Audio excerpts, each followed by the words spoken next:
இன்றைக்கி நம்ம ஒரு பிக்னிக் ஸ்பாட்டுக்கு தான் போகிறோம். வாங்க வீடியோக்குள்ளே போவோம். இது வந்து கொடுமுடி தாங்க. கரூர் டு ஈரோடு போகிற வழியில் காரணம்பாளையம் அப்படிங்கிற இடத்துக்கு தான் நம்ம ட்ராவல் பண்ண போகிறோம். ஊஞ்சலூர் கேட் ரயில்வே கேட்டை தாண்டணுன்னமே சிறிது தூரத்துலேயே இருக்கக்கூடியது தான் இந்த காரணம்பாளையம். இந்த இடத்துல முன்னாடி மெயின் கேட் என்ட்ரன்ஸ் க்ளோஸ் ஆகிருக்குன்னு யோசிக்காதீங்க. பக்கத்துலேயே ஒரு வழித்தடம் இருக்குது, அது வழியாக உள்ளே வந்துடலாம். இப்படி உள்ளே வந்தோம் அப்படின்னா இந்த இடத்துல ஒரு பொது அறிவிப்பு எச்சரிக்கை வந்து வச்சுருக்காங்க. இதில் என்ன சொல்கிறாங்கன்னா, இங்கே மணல் பாங்கு அதிகமாக இருக்கக்கூடிய இடம். இந்த இடத்துல குளிக்கும்போது மிக கவனமாக ஆழமான பகுதிக்கு போகாமல் குளிங்க. இந்த இடத்துல ஏகப்பட்ட உயிர் சேதங்கள் ஏற்பட்டிருக்குங்கிறத கருத்தில் கொண்டுட்டு நீங்கள் செயல்படுங்க. இங்கே வந்து ஏகப்பட்ட மீன், ஃப்ரெஷ்ஷான மீன் வந்து நமக்கு கிடைக்குது. இங்கே வந்தீங்கன்னா ஜம்முன்னு மீன் சாப்பிட்டு போகலாம். பிக்னிக் ஸ்பாட்டு தான், ஒரு நாள் நல்லா என்ஜாய் பண்ணக்கூடிய இடம்தான். ஞாயிற்றுக்கிழமை அன்றைக்கி இங்கே சுற்றியுள்ள கிராம பகுதிகளிலிருந்து மீன் வாங்கிறதுக்காகவே இங்கே நிறைய பேர் வராங்க. என்ன காரணம்னா, இந்த இடத்துல மீன் ரொம்ப சீப் அண்ட் பெஸ்ட்டாக கிடைக்குது. இங்கே ஆற்றுக்குள்ளேருந்து ஒரு வாய்க்கால் பிரித்து பேரலாக ஆற்றோரத்துலேயே ஒட்டி கொடுமுடி வரைக்கும் போகக்கூடிய அந்த வாய்க்கால் தான் இது. அதுக்கான ஒரு சின்ன மதகுகள், 4 மதகு கொண்ட அமைப்பு தான் இங்கே இருக்குது. இங்கிருந்து தாங்க தண்ணி வந்து பேரலாக வாய்க்காலில் எடுத்துகிட்டு போகிறாங்க. ஸோ விவசாய பாசனத்திற்கு நிறையவே உபயோகரமாக இருக்குது. இங்கே குடும்பத்துடன் பெண்கள், குழந்தைகள் மற்றும் பெரியோர்கள் என அனைவருமே வந்து என்ஜாய் பண்ணக்கூடிய விதமாகத்தான் இந்த இடம் அமைந்திருக்குது. தூரத்துலேருந்து பார்த்தோம் அப்படின்னா இதனுடைய பியூட்டிங்கிறது அந்தளவுக்கு நமக்கு தெரியாது. பக்கத்தில் போகிறேன் பாருங்கள். வீடியோ ஃபுட்டேஜ் செம்ம சூப்பராக இருக்குது. தண்ணிக்குள்ளே போய் நிற்கிறது அனைத்துமே பிரமிப்பாக இருக்குது. இப்படி ஒரு ரம்யமான இடம் இந்த இடத்துல நம்ம வந்து நிறைய பேர் வந்திருக்கிறதுக்கான வாய்ப்பே இல்லை. நான் ஈரோடு மாவட்டத்தில் இருந்தப்போ இங்கே வந்து பார்த்ததே கிடையாது. இப்போ தான் ஃபஸ்ட் டைமாக வந்து பார்க்குறேன். இந்த இடங்கள் அனைத்துமே டேமேஜ் ஆகிருக்குது. அதனால் தூர்வாரும் பணி அப்படிங்கிறது மிக மும்முரமாக நடந்துகிட்ருக்கு. பெரும்பாலும் ஆற்றை ஒற்றியுள்ள பகுதிகள் அனைத்துமே வெயிலால் சுட்டெரிக்கும். சூடு வந்து ரொம்ப அதிகமாக இருக்கும். இந்த இடங்களில் வெப்பம் அதிகமாக இருக்கிறதுனால கட்டாயமாக நீங்கள் வந்து ஏதோ ஒரு நெல் இருக்கக்கூடிய இடத்த பார்த்து தேர்ந்தெடுத்து உட்கார்ந்து இந்த இயற்கையை ரசிங்க. தண்ணிக்குள்ளே போயிட்டீங்க அப்படின்னா கண்டிப்பாக வந்து அதற்கான ஒரு சூடு அப்படிங்கிறது தெரியாது. ஸோ இங்கே வேலைப்பாடுகள் மிக மும்முரமாக நடக்கிறத நம்ம பார்க்குறோம். இதுதாங்க கக்கன் ஆட்சி காலத்தில் இருந்த அந்த கட்டப்பட்டதற்கான ஒரு கல்வெட்டு இங்கே வச்சுருக்காங்க. ஸோ இது வந்து 1961 கட்டப்பட்டது.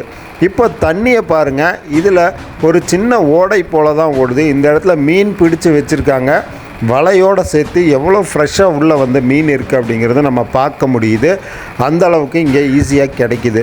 இங்கே வாய்க்காலில் இப்போ தண்ணி சுத்தமாகவே இல்லாதனால தான் நம்ம உள்ளே இறங்கி நிற்கிற அளவுக்கு இருக்குது. இல்லைனா கட்டாயமாக நம்ம மேலே நின்று தான் வேடிக்கை பார்க்க முடியும்.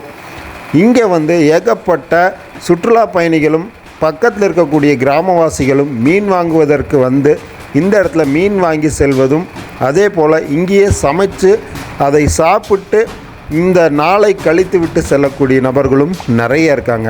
சுற்றுலா பயணிகளினுடைய எண்ணிக்கை சம்மர் சீசனில் இங்கே அதிகமாகவே இருக்கும். ஒகேனக்கல் போன்ற இடங்களில் அந்த சமைக்கிறதுக்கு மீன் பிடிச்சி தரதுக்கெல்லாம் ஆளுங்க இருக்க மாதிரி இங்கேயும் வந்து அதே போன்ற ஆட்கள் இருக்காங்க. சொல்லிட்டிங்கன்னா ஃப்ரெஷ்ஷாக எத்தனை கிலோ மீன் வேணுமோ அத்தனை கிலோ எடுத்து கொடுத்துட்டிங்கன்னா அவங்களே வாஷ் பண்ணி நீட்டாக வந்து கழுவி சமைச்சும் தராங்க. அதுக்கான தொகையை மட்டும் நீங்கள் கொடுத்துட்டிங்கனாலே உங்களுக்கு ஃபுட்டு வந்து மீன் குழம்புடன் செம்மையாக ரெடி ஆயிரும். இந்த இடங்களை பாருங்கள். கிட்ட வந்துட்டோம். செம்ம சூப்பராக இருக்குது. பரிசல் வந்து இங்கே பயன்படுத்துகிறாங்க. நீங்கள் பரிசல் பயணம் செய்யணுன்னாலும் இங்கே போய் பரிசல் பயணம் செய்யலாம். இயற்கையை ரசிக்கணும் அப்படின்னா இது போன்ற இடங்களுக்கு நம்ம வரும்போது மட்டும்தாங்க ரசிக்க முடியுது. நம்ம ஃபுல்லாமே செல்ஃபோனை பயன்படுத்திக்கிட்டு கேம் விளையாண்டுக்கிட்டு அப்படியே வந்து நம்ம காலத்தை கடந்துடுறோம். இது போன்ற இயற்கையை ரசிக்கக்கூடிய அந்த கால சூழல்கள் அனைத்துமே மாறிடுச்சு. நம்ம குழந்தைகளை இது போன்ற இடங்களுக்கு கூட்டிகிட்டு வந்தோம் அப்படின்னா ஒரு பெரிய ரிலாக்ஸாக ஃபீல் பண்ணுங்கள் குழந்தைகள். ஏன்னா இது அவ்வளவு தூரம் ஒரு விஷாலமான இடம். இந்த இடத்துல பரிசல் சவாரி அப்படிங்கிறது மிக ஒரு ஸ்பெஷல் அப்படின்னே சொல்லலாம். இந்த இடத்துல உள்ளூர் குட்டி குட்டி பசங்கள்லாம் மீன் பிடிக்கிற விஷயத்தை வந்து நம்ம இங்கே பார்க்க முடியுது. எவ்வளோ ஈஸியாக எப்படி வந்து மீன் பிடிக்கிறாங்க சின்ன பசங்க அப்படிங்கிறத பாருங்கள்.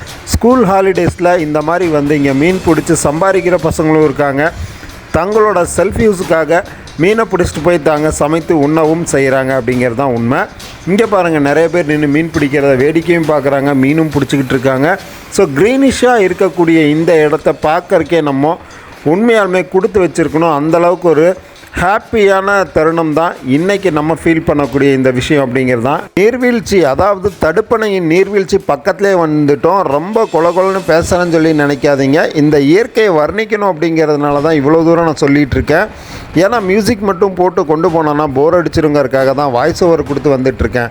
இதை போர் அடிக்கிற மாதிரி ஃபீல் பண்ணாதீங்க. நம்மளோட அப்படியே ட்ராவல் பண்ணுங்கள். கிட்டையே வந்தாச்சு. தண்ணியினுடைய அந்த சிறிய நீர்வீழ்ச்சியை இப்போ பார்த்துடலாம். இன்னும் ஒரு மிக முக்கியமான விஷயம் சொல்ல வேண்டியது இருக்குது. என்னென்னா, இந்த இடம் அனைத்துமே தடை செய்யப்பட்ட பகுதி. பொதுப்பணித்துறை சார்பிலையும் காவல்துறை சார்பிலையும் இங்கே நீங்கள் இந்த மாதிரி குளிக்கிறீங்க அப்படிங்கிறதுக்கு தடை செய்யப்பட்டிருக்கு. எல்லாருமே ரூல்ஸை கண்டிப்பாக ஃபாலோ பண்ணுங்க அப்படிங்கிறது தான் அவங்க சொல்லக்கூடிய விஷயம். ஏன் அப்படின்னா, இங்கே ஏராளமான உயிர் சேதங்கள் அப்படிங்கிறது நடந்திருக்குது. ஸோ மிக எச்சரிக்கையாக உங்களுடைய பாதுகாப்பை உறுதி செய்து கொண்டு ரொம்ப உள்ளவெல்லாம் போகாதீங்க. ரொம்ப ரிஸ்கான இடம். பார்க்கறக்கு அமைதியாக இருந்தாலும் இந்த இடங்கள் அனைத்தும் மிக டேஞ்சரான இடம் அப்படின்னு தான் சொல்லப்படுது. ஏன்னா இங்கே நிறைய சம்பவங்கள் நடந்திருக்கு. இயற்கையை ரசிக்கிறோன்னாலும் நம்ம சேஃப்டி அப்படிங்கிறது மிக முக்கியம். இந்த இடத்துக்கு நம்ம நிற்கிறோம் அப்படின்னாலே இந்த இடத்துல பாறைகளில் தண்ணி சூழ்ந்ததுனால வழுக்கக்கூடிய தன்மை அதிகமாக இருக்குது. நம்ம கால் வச்சோம் அப்படின்னாலே ரொம்பவே வழுக்குது. இங்கே நம்ம வரப்போகும்போதே நல்லா வழுக்கிட்டு தான் இருந்தது. ஸோ கால் உள்ளே வைக்கும்போது மிக கவனம் தேவை. கீழே விழுந்தோம் அப்படின்னா கட்டாயமாக ஏதோ ஒரு பாதிப்பு ஏற்படும். அதனால் மிக எச்சரிக்கையுடன் உங்களுடைய பொழுதை கழியுங்கள், இயற்கையை ரசியுங்கள். அது உங்களுடைய ரிஸ்க் தான். தண்ணீர் குறைவாக இருக்கிறதுனால நம்ம எளிதில் உள்ளே வந்துட்டோம். இங்கே நீங்கள் வரப்போகும்போது மிக கவனம் அவசியம். சம்மர் சீசனாக இருந்தாலுமே மிக கவனம்.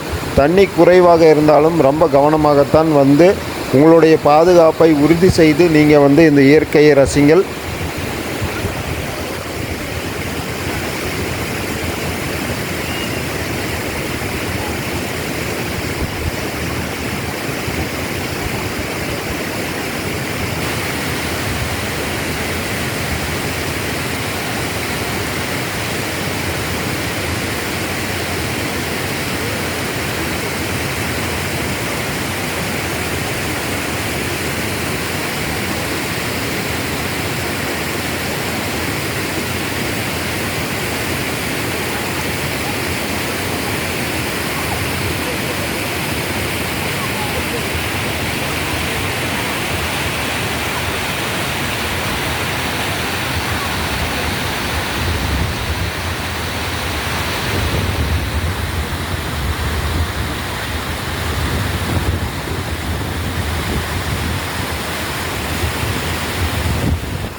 இதுதான் காரணம்பாளையத்தினுடைய ஆற்றுக்குள்ளே இருக்கக்கூடிய வியூ. எத்தனை பேர் இங்கே உள்ளே நின்று இறங்கி பார்த்துருப்பீங்க அப்படின்னு தெரியாது. ஸோ அந்தளவுக்கு ஒரு அழகான வியூ அப்படின்னே சொல்லலாம். இங்கேருந்து பார்க்கும்போது ரொம்ப ரம்யமாக தெரியக்கூடிய இடமா தான் இந்த அணை அப்படிங்கிறது இருக்குது. இது ஒரு சின்ன தடுப்பணை. இந்த தடுப்பணையில் ஏராளமான பொதுமக்கள் இங்கே தங்களுடைய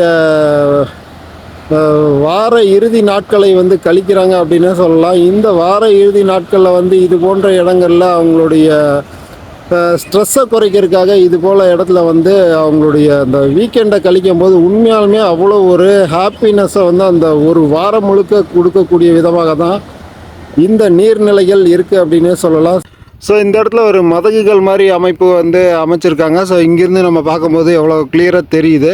ஸோ இது லாங் வியூ. அந்த பக்கம் போகிறதுக்கு கொஞ்சம் சிரமமாக இருக்குது. தண்ணி இங்கே ஆழமான பகுதி அப்படின்னு சொல்லிட்டு நம்ம வார்னிங் போர்டு அங்கே பார்த்தனால இவ்வளோ ஒரு ஆழமான பகுதியில் நம்ம இறங்குறதுக்கெல்லாம் வாய்ப்பு இல்லை. அந்தளவுக்கு எச்சரிக்கை பலகை வைத்திருக்கும் போது யாருமே அந்த தடைகளை மீறி செல்லக்கூடாது அப்படிங்கிறது அனைவருக்குமே பொருந்தும். இந்த மாதிரியான தேவையில்லாத செயல்களில் சில பேர் ஈடுபடுவாங்க. அந்த மாதிரி செயல்களை தயவு கூர்ந்து செய்யாதீர்கள். ஸோ இவ்வளோ ஒரு ரம்யமான இடத்த நம்ம மேலோட்டமாக மேலிருந்து மட்டுமே பார்த்துட்டு போயிடுறோம். ஒரு சுவாரஸ்யமான வீடியோவில் வந்து நான் உங்களை சந்திக்கிறேன். அது வரைக்கும் நம்ம சேனலை ஸ்டே டியூன்டா இருங்க. நன்றி, வணக்கம்.